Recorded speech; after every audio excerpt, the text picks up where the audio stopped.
I'm Deborah Omowale Jarman, CEO Director of the San Antonio African American Community Archive and Museum. We just finished screening the 24th. The 24th is the story of the 24th Infantry that was indicted for the Houston riot of 1917.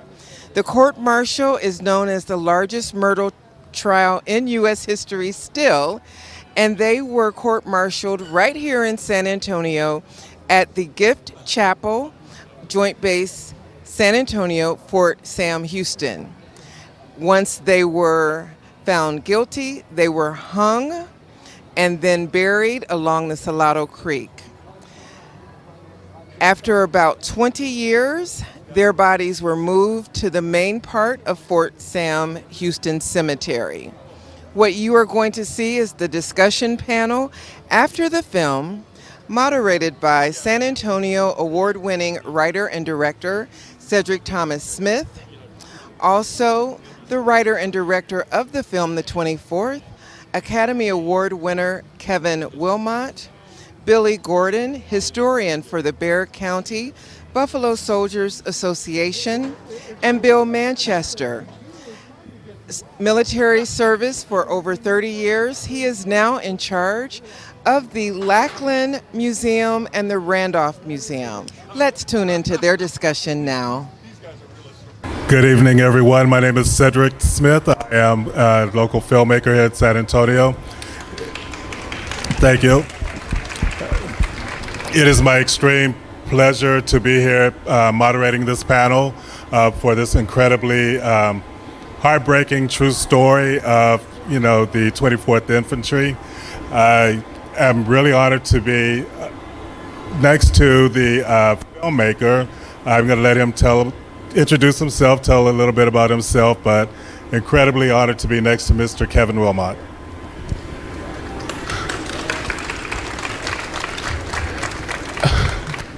Thank you guys so much for coming tonight and checking the film out. It's always great to have the film presented with an audience and see the reaction. My name is Kevin Willmott, and I'm a filmmaker, screenwriter. Been making movies a long time. How are y'all doing? Hey, y'all. Good to see y'all. Been making films a long time. Some of my other films, I have a movie called CSA, Confederate States of America. Thank you. I recently worked on, I won an Academy Award with Spike Lee writing BlacKkKlansman. Some of you, I don't know if you've seen that film or not. Recently I also wrote The Five Bloods on Netflix as well, about Vietnam. And so, but it's my first time in San Antonio, and it's a great city and a great history, and Bill here brought me to Fort Sam Houston Cemetery today, where I got to see the graves of the men that are buried there, that were members of the 24th. Who you see in the film, that Trey Byers plays in the film Boston, he's based on Corporal Charles Baltimore, who he's buried at Fort Sam Houston. So I've been trying to make this film for about 25 years, and when I finally got a chance to make it and to see his grave today meant a great deal to me. So just really great to be here.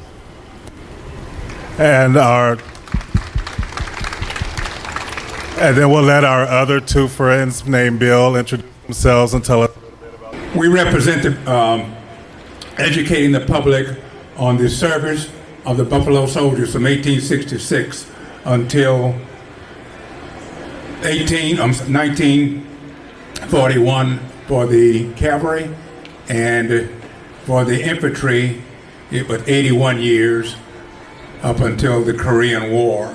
There is a lot of history with these men, and they didn't have a lot of faith in them at first. One of the biggest problems they had initially in 1866 is that their army, bending to the norms of society, they separated the men into segregated units in 1866, of course. And what that did was those people that was coming from the South with Jim Crow ideas, when they entered the army, it perpetuated what they saw of the separation of those soldiers. So what they suffered then for years was the bigotry, hatred, and what have you, that they suffered. Now, this film here highlights a lot of that. And the way that it was handled, of course, it's reminiscent, as I said yesterday, it's reminiscent of a Greek tragedy. But what we want to do is we want to build a peace shelter in our park. We have a Buffalo Soldier Park here in San Antonio on the corner of Palmetto and Wyoming Street. And what we want to do is, like I said, build a peace shelter that is dedicated to the 24th. But what we want that shelter to state is that peace, men should always seek peace and fair treatment. Take time to put yourself in someone else's shoes. The reason that that is relevant today is that it's applicable to your workplace, your personal relationships. It is a great lesson to point to with this true event. And we just really appreciate the presentation of this film and the work that you did putting it together, because it just solidifies the work that we have been doing here in San Antonio to promote the Buffalo Soldiers, the 9th and 10th Cavalry, 24th, 25th Infantry.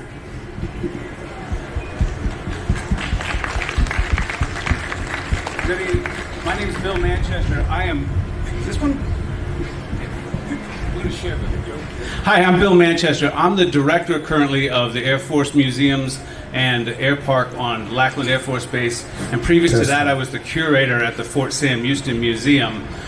Spent 30 years in the Army, and working at Fort Sam and in the museum, I became interested in the Houston riot trials that took place on Fort Sam Houston and the subsequent execution and then reinterment of these soldiers in the Fort Sam Houston Cemetery. So oftentimes when questions are directed towards the military, whether it be at Fort Sam Houston or the Air Force at Lackland or Randolph, a lot of times questions are pushed to me. So I've taken it upon myself to collect a number of primary source materials, historical accounts, event accounts. So I consider myself kind of a repository of history, in particular to the Houston riots and the trials that took place here at Fort Sam Houston. And it's an honor for me to be able to meet Kevin and Cedric and Billy, and to realize that there's other people out there like myself that actually have an interest in this, in the story, in the history, and everything that has gone into this. So we look forward to your questions. I think, one thing we want to get started with is the fact that, this is considered the largest murder trial in American history, and no one's heard of it. And, I think we should probably, talk about, like, how did you come up with this? I mean, how did you find out about it? How did we all find out about it? I did not know about this story until your film came out. I grew up, and there are a lot of, moments in history, of Black history, that we were not taught in school. And I think with this story, I was sitting with Robert, and he's 8 years, he's a veteran. He served in the military 6 years, and he'd never heard of this. So can you tell us about how this big piece of history no one knew about? Well, I think, you just, in cutting to the chase, you just have to say that a lot of Black history was just buried. It's just buried. And it was never taught in school. It's barely taught in school now. Even in college, I teach at Kansas University. To learn about really Black history, you have to, you have to take a class on that. It's not a required class. So a lot of people, just don't know this history. I mean, it was just never presented to us. I became acquainted with the story. There was a book I read probably 30 years ago called The Black West, and they had the photo that you see in the end of the movie, the trial photo of the 63 men at Fort Sam Houston at Gift Chapel that are on trial together. When I saw that photograph, then I saw the caption, and it said, "The largest murder trial in American history," and I'd never heard of it. Never heard of this trial. Never heard of this incident. Never heard of the Houston riot. Never heard of any of that. And I've considered myself kind of a black historian, and so I read everything I could find about it. I felt it could be a really great film. I thought it was an important story. The fact that this happened over 100 years ago now, where the police are brutalizing black citizens and terrorizing a black community and terrorizing these soldiers. That over 100 years ago, this was happening in Houston, and then we have George Floyd today. So over 100 years ago, the police were brutalizing black people and police abuse was a problem, and now you still have that problem today. So as much as we progressed and as much as things have evolved, as much as we've gone forward, we still obviously have a long way to go still. And so that was one of the things that I thought the story really kind of spoke to a lot of the things that we're still dealing with today, even though it was over 100 years ago, 1917, over 100 years ago, here we are still dealing with it, many of these things till today.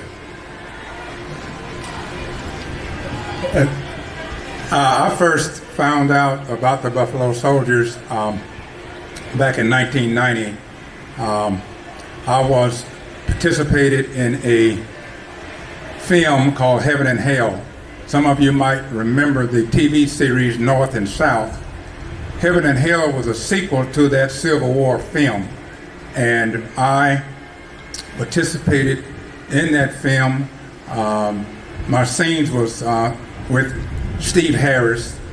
He did a lot of acting. Some of you may know him in that film. But during that film, there was a sequence there where there was a request for the black soldiers to join the peacetime army for the first time in American history. And so we had a scene there where we were in our slave clothes and we was signing up and they was giving us uniforms, and the director kept referring to us as Buffalo Soldiers.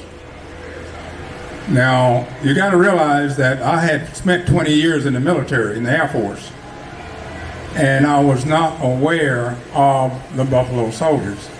So that night, when we finished shooting, I sat down with the director and asked him what and who was the Buffalo Soldiers.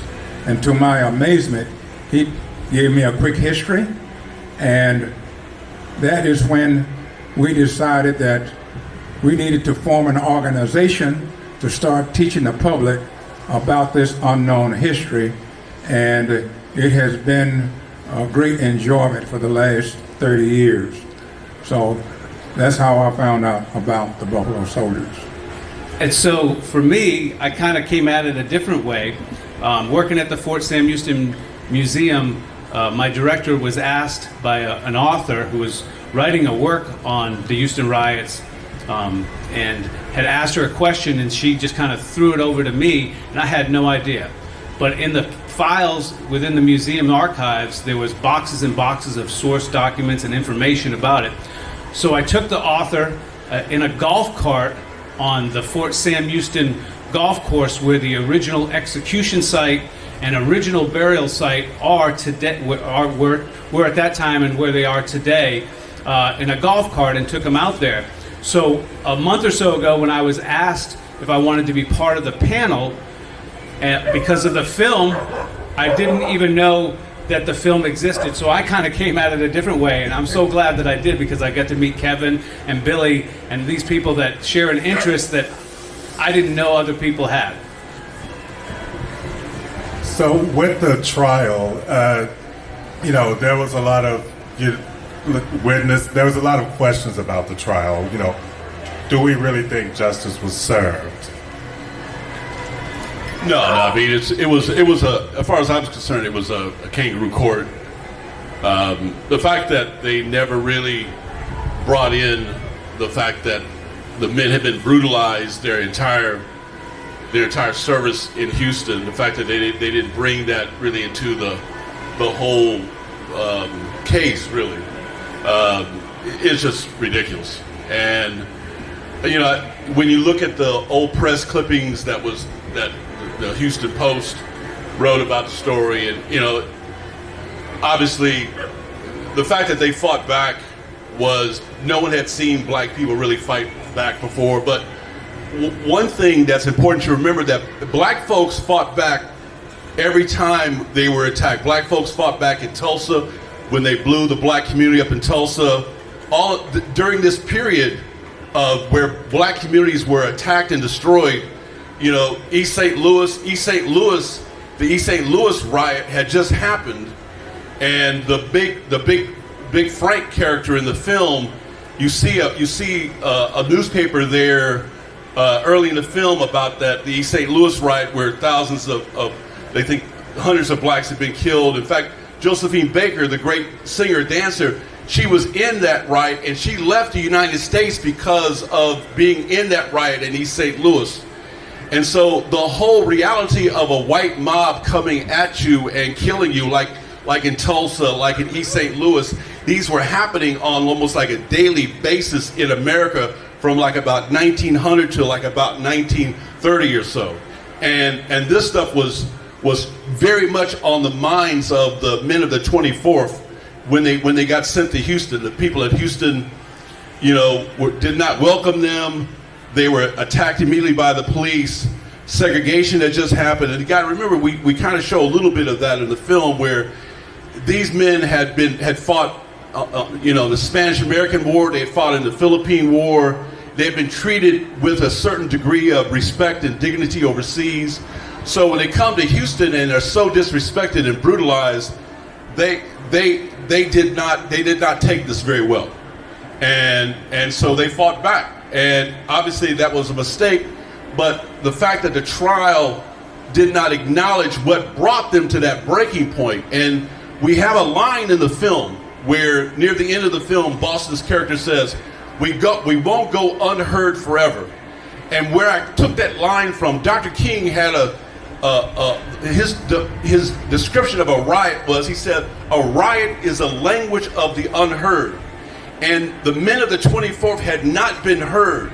Every day they were brutalized. Every day they were beaten. Every day they were spit upon and pissed upon and disgraced and just disrespected.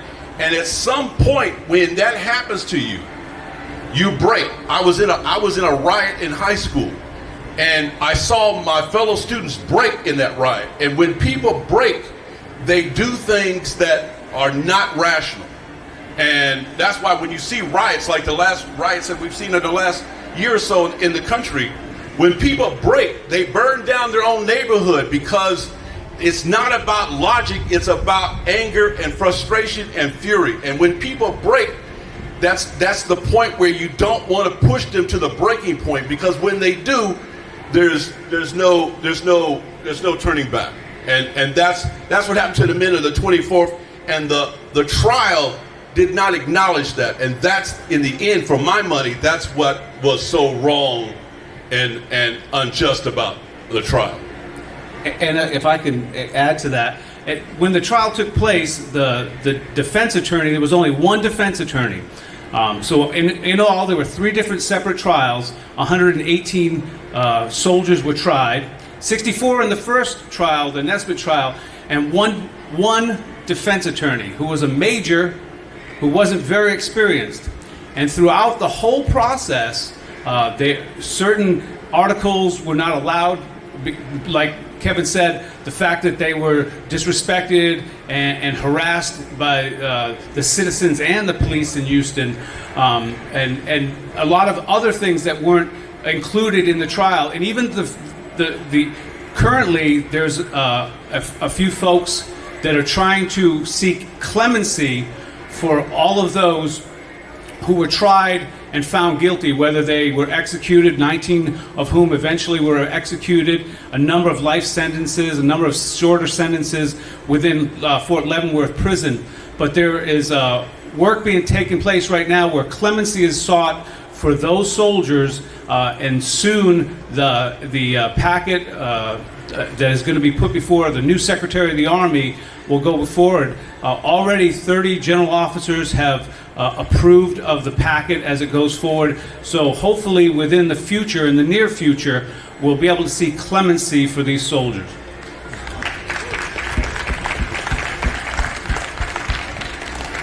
I would simply say that by UCMJ standards, procedures, the trial was legal, but it was not just.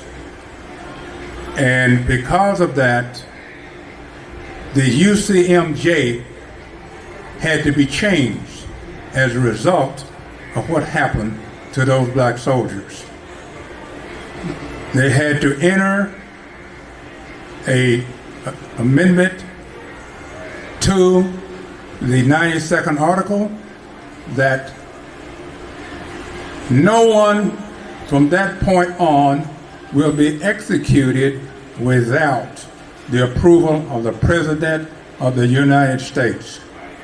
And what the trial judge did, he was in such a hurry to hang those guys. Now you got to remember now, he sentenced 29 of those soldiers to hang, okay? And President White stepped in and commuted 10 of those sentences. So sometimes, you know, it takes a tragedy to bring about change, and that's one change that that was in the military, happened in the military for both black and white.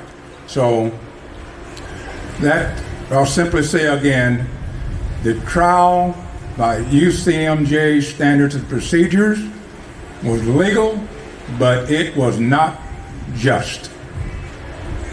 And is it true that that they were executed and the president did not know, and the press and no Exactly. one knew? Yeah, so exactly. And like Billy said, so the first trial was over on 30 November, started on 1 November, ended on 30 November, and by once the verdict was determined and the 13 were sentenced to execution, the general that was commanding at Fort Sam, Ruckerman, had the soldiers execute the sentence of execution. So the first 13 were executed by hanging on 17 December, 11, right? Yes. Yeah, right. 11, yeah. I'm getting my 1917 and my 17.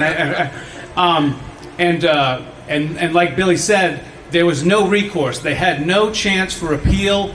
They had no chance to have the case looked at. And like Billy said, it was fair as it was per UCMJ standards. It was legal, but it wasn't just. And so in January of 1918, the federal government would enact the Court of Military Appeals, so that from then on, any case that was heard that was sentenced to execution had to be, like Billy said, the president had to agree to that. And in the subsequent trials, 2 subsequent trials, another 6 would eventually be found guilty and executed.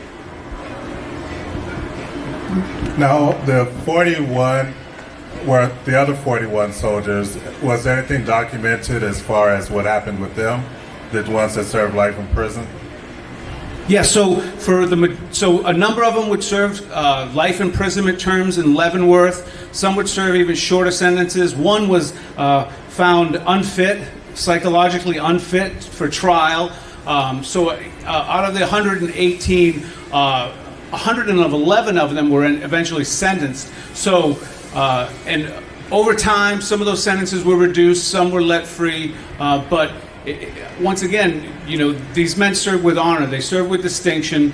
They were tremendous soldiers who had fought for this country in numerous locations overseas, and yet they were not given the opportunity to have themselves heard correctly or properly, and were not given what you would basically say a fair shake. And I think it's important, that these, like you said, these men served their country. They fought, in wars and different places, and their worst enemy was their own country. So they couldn't be men serving their country, because they were dogs to the Houston Police Department, to citizens. So which I guess leads me to this question: what scene moved you the most? Because with this, like when the one guy just does this primal scream when he kills the guy in the truck, I felt that, because it was like, this man has had enough. You can only beat someone so much before they fight back. So what scene really resonates with you? I'll let this guy. Yeah, I agree with you. That scene there was purely out of years of frustration, and it just released on that unfortunate gentleman, that cop that was on the receiving end of that frustration. But that is what happens, when you just continually kick a dog, and eventually he'll explode. And so that was a very impactful scene there. So I agree with you that was. And for me, it was a little bit different. So, as Billy kindly said to me earlier, I did 30 years in the Army, and he apologized for me for having done the Army instead of the Air Force. But being a soldier and having soldiered for this country for 30 years, the scene that got me was when they shot up the vehicle that was carrying the National Guard soldiers. And when they realized that they had killed other soldiers, that really was the point where they realized, okay, now the rage had set in. They had done what they had set out to do, or what they wanted to do, as far as the white mob and the white citizens and the white police of Houston. But once they killed those fellow soldiers, it all hit home, and that was it for them. So that, for me, was kind of the scene I took a lot away from. Yeah, and as you know, that was really what happened too, and I think it says a lot about their dedication as soldiers, their commitment to service, really, that they saw themselves primarily as soldiers. I mean, I think his real name was Sergeant Henry. Sergeant Henry, when he commits suicide, it's because he's committed himself to being a serviceman his whole life. That's the Army was everything to him, and he felt that he had to stand up for his men.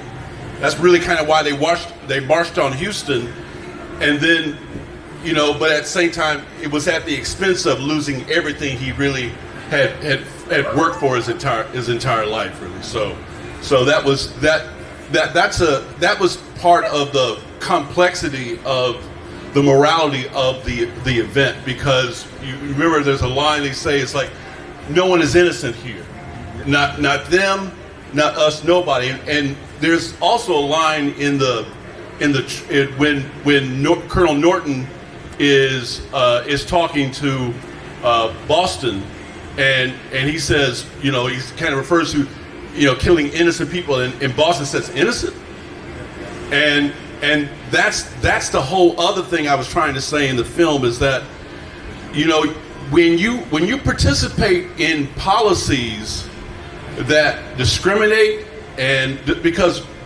that's the thing that I think people need to remember about segregation. Segregation is not just discrimination. Segregation is violence. Segregation is murder. And so that murder went right along with segregation, not just sitting in the back of the bus. It is the people who said, I won't sit in the back of the bus, and then they were killed, and nobody ever paid any price for the murder of the person who went against segregation. That was something that happened every day during segregation. And people don't understand that part of it. That's one of the things I try to dramatize in my films, that segregation is not just the back of the bus. That segregation is violence. It's also violence psychologically. It's violence psychologically to the oppressor and also to the victim. And so that all created the incident, you know, that we see in the film. It's like it's built up day after day after day, and then when people break, then you have these horrible things that happen.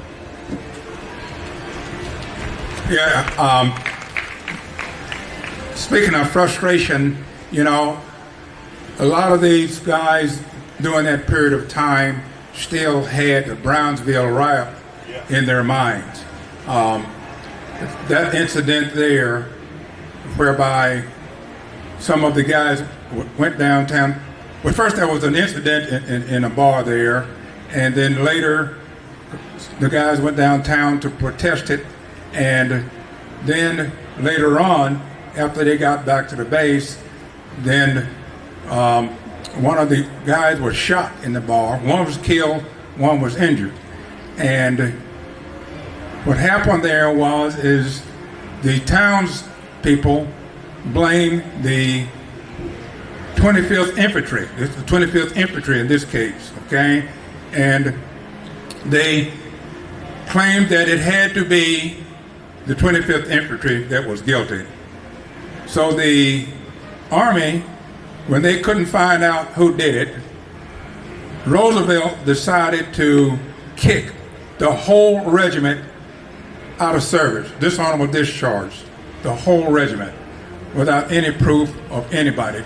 And the officer, their commander, swore by affidavit that those men were in their barracks.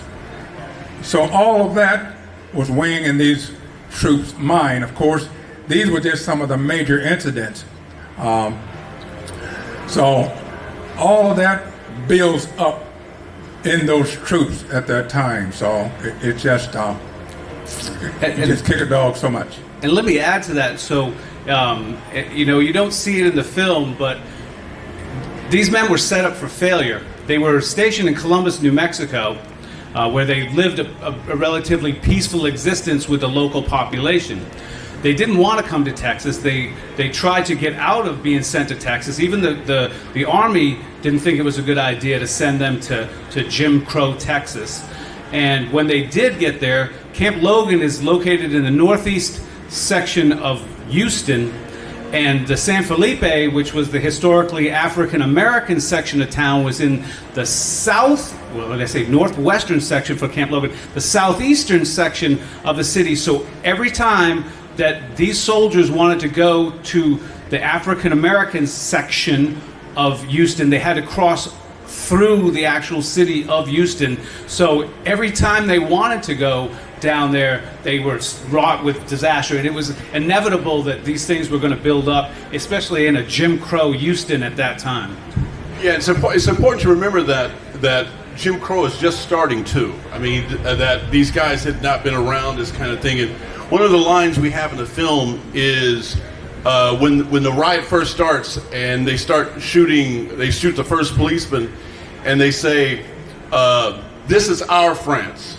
And that was the whole thing. They desperately wanted to fight in France. They desperately wanted to prove their patriotism. You know, W.B. Du Bois called it, the whole idea was that if you could pay it forward, that if you could prove that you were patriotic and succeed fighting in France, that we would get civil rights in America.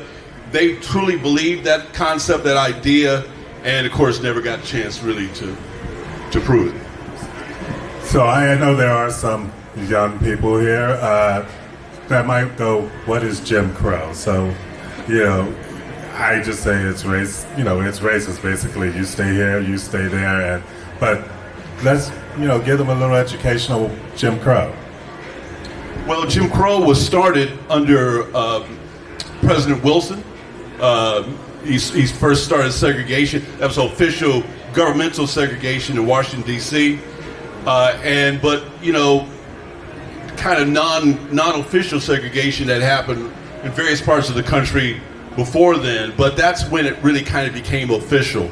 And when he made it official, then it started to spread all over the country as an official government policy. And so when the Buffalo Soldiers get to Houston, it's an official thing. They could not ride on a trolley car without being behind the screen, as they called it. And so that's really one of the things that really angered them the most, and that they had never experienced really before.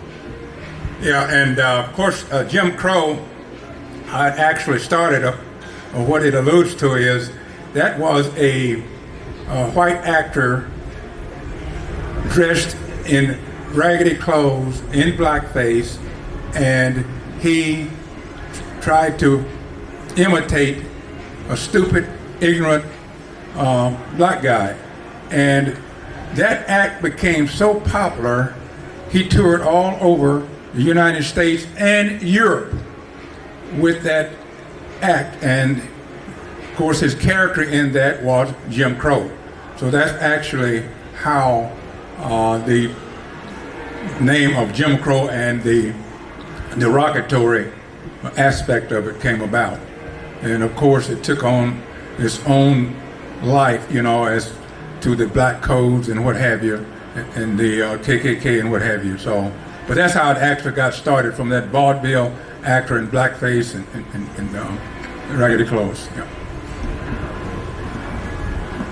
Okay, so I'm going to start with all of the questions. I have my phone because I'm getting the questions, not that I'm, being rude or anything. So I'm sitting here, I'm trying to get into conversation, then my phone vibrates, and I'm like, so let's see, let's get to some of the questions. First one, why called Buffalo Soldiers? The Buffalo Soldiers, they got that name from the Native Americans. When they first came out west, and they first had their first battle up in Kansas, the people on the post there heard the Indian that was on post refer to those black Buffalo soldiers, the black soldiers as Buffalo Soldiers. And the papers and the Nation at the time put that out, and it became, first it alluded to the 10th Cavalry. That's who it started with the 10th Cavalry. And from there, it went to the 9th and the 24th and 25th Infantry, but it was the Native American that gave them that name. Now, it's not known exactly why they call them that name, but the soldiers knew that the buffalo was a very sacred animal to the Native American, very sacred. And when they called them that name, they took pride in that. Some allude that it had the nape of the neck of the buffalo appeared the same as the hair of the black soldiers. But nevertheless, they have been known from that period until today as the Buffalo Soldiers, referring to those original four regiments, the 9th and 10th Horse Cavalry and the 24th and 25th Infantry. Okay, this is a good question. As a black person, what are you hoping white people will learn from watching this film? Well, I hope they learn the basic history of the incident, and I hope it makes them kind of look deeper into this whole period.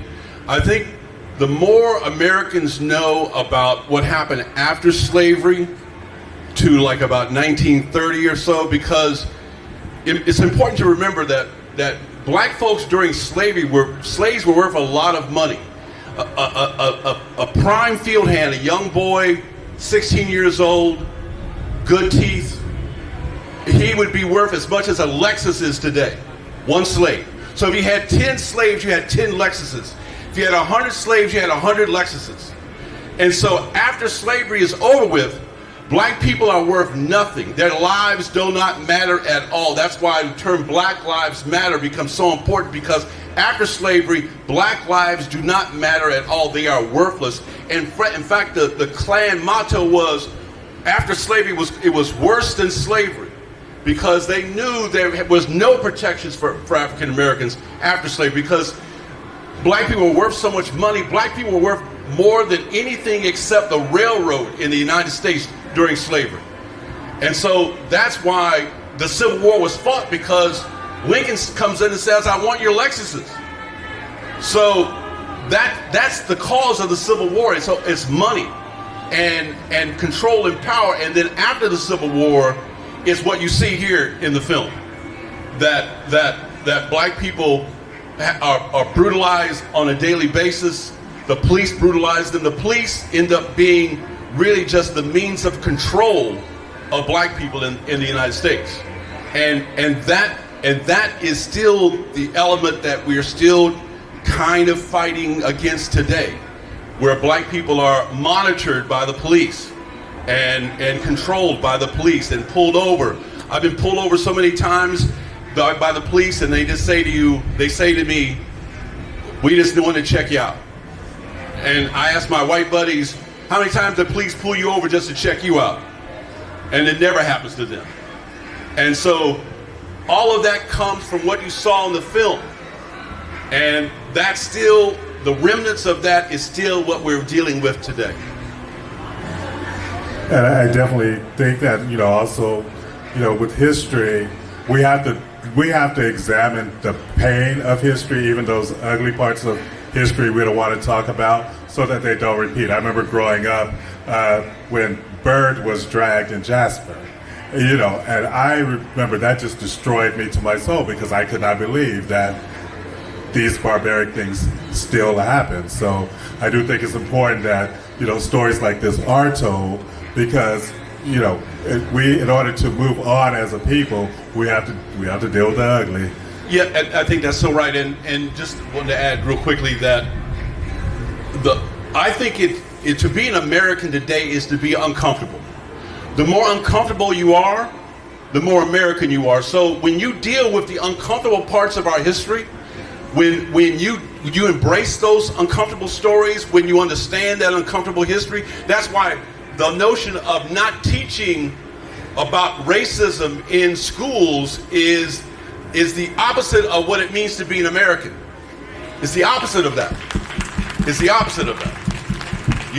Being an American is trying to find every way we can of understanding each other, of respecting each other, of understanding our cultures, all the differences that we have. That's what makes America great. That's what truly makes America great. And part of that is in understanding the problems that have happened with us trying to become great like that. And that's our history, and that's who we have to know. Exactly. Yeah, that is my sentiment also. I just think that if one would look at this film as a learning curve, and history to me teaches. It can teach us to be better people. All we have to do is put ourselves in someone else's shoes, look back at the situation through their eyes, and then treat people accordingly. Now, this film illustrates what happens when that don't happen. Okay? So that should be our learning curve, I think, is that we should think about how to bring about peace, because together we are a strong nation. Amen. But we cannot be divided. And this film, like I said before, if it's looked at in the right way and the way it's presented, I think it's done a beautiful job in putting this film together. But you got to look at it the way whereby it can be a learning curve. And that's the reason I said earlier, it's very, very applicable to today in our lives and what can happen when you don't treat people and try to seek peace first. So last question, because I know we got to kind of wrap this up, because we can sit here all night and talk because my phone keeps vibrating. What is the one thing each of you want the viewers to take away from this movie? What would you tell someone, you know, to go out into the world after this movie? What would you tell them? Well, I think for me, and we've all talked about it. It goes back to the history. This happened. We can't erase it. We can't put it back in our mind and not think about it. This is what happened, and it wouldn't be later on. It wasn't until the 40s that we would have integration for the armed forces, and literally not until the Korean War that we actually saw desegregation of the armed forces. But it was instances like this that would push that forward.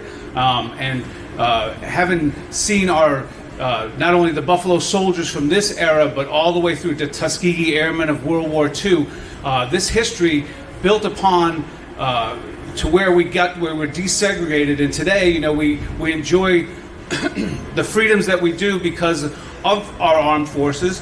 And our armed forces, although, you know, there is always going to be, unfortunately, hopefully not always going to be, but someday there won't, there's always that tinge of racism somewhere in there. But in the armed forces, and I used to tell this to my soldiers, was that it was the great equalizer, that it didn't matter whether you were black or white, or brown or yellow, or you were male or female, or you were straight or gay. It didn't matter. The military was the great equalizer. We all had the same opportunities for advancement. And I think that was the key for me, in that the military provided that, and these history lessons, you know, brought forward from this gets to show us that today.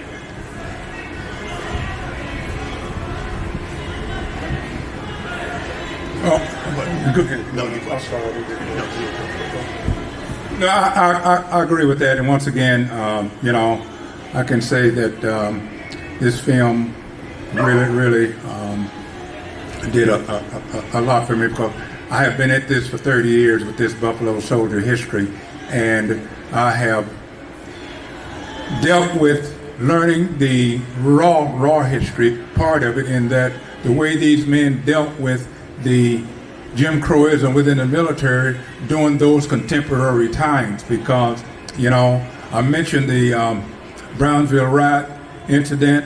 You know, those people that came in with those Jim Crow ideas exacerbated their actions because they felt like it was authorized by the government, because the government is the one that done the segregation.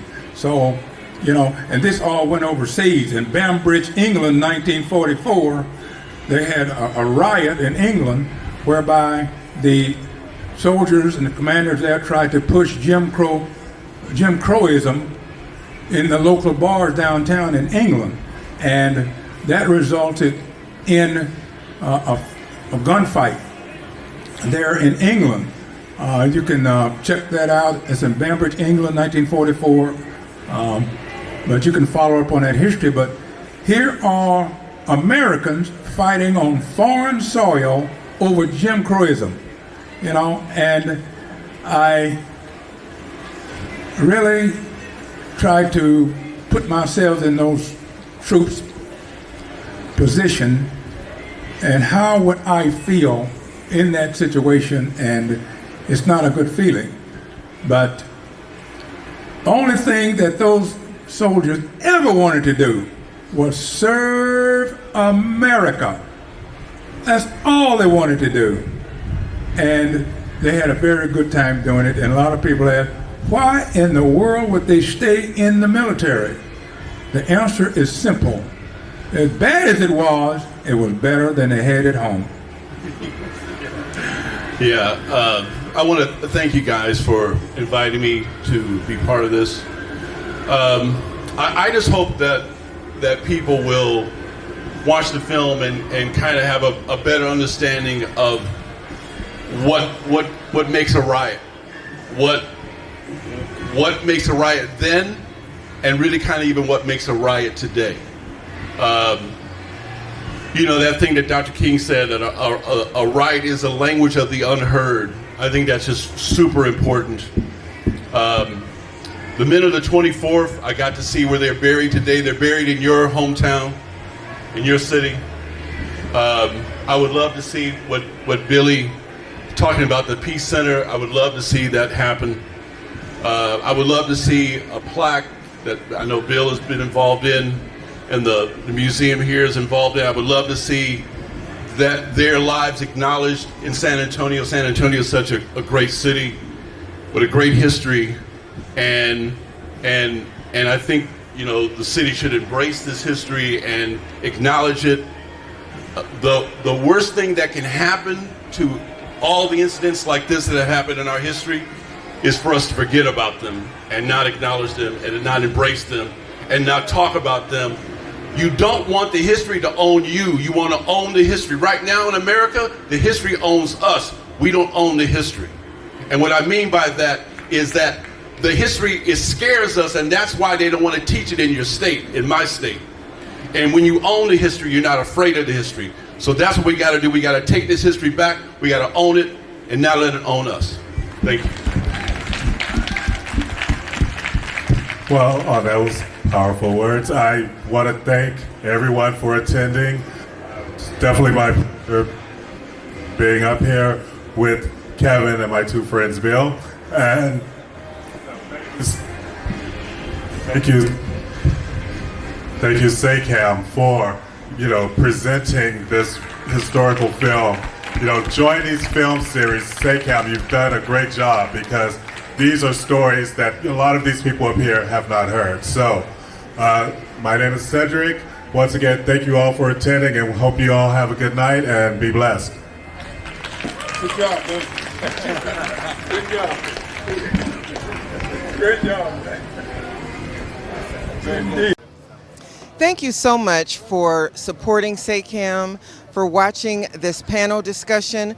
For more information about the San Antonio African American Community Archive and Museum, see our website. It's saacam.org. That's SAAACAM.org. You can also call us at 210-724-3350. Be sure to stop by our exhibit space, SAAACAM at La Villita. It is at 218 South Presa Street, right on the corner of Nueva and Presa. We are open 7 days a week. And remember, Black history is American history. We will see you in the history books.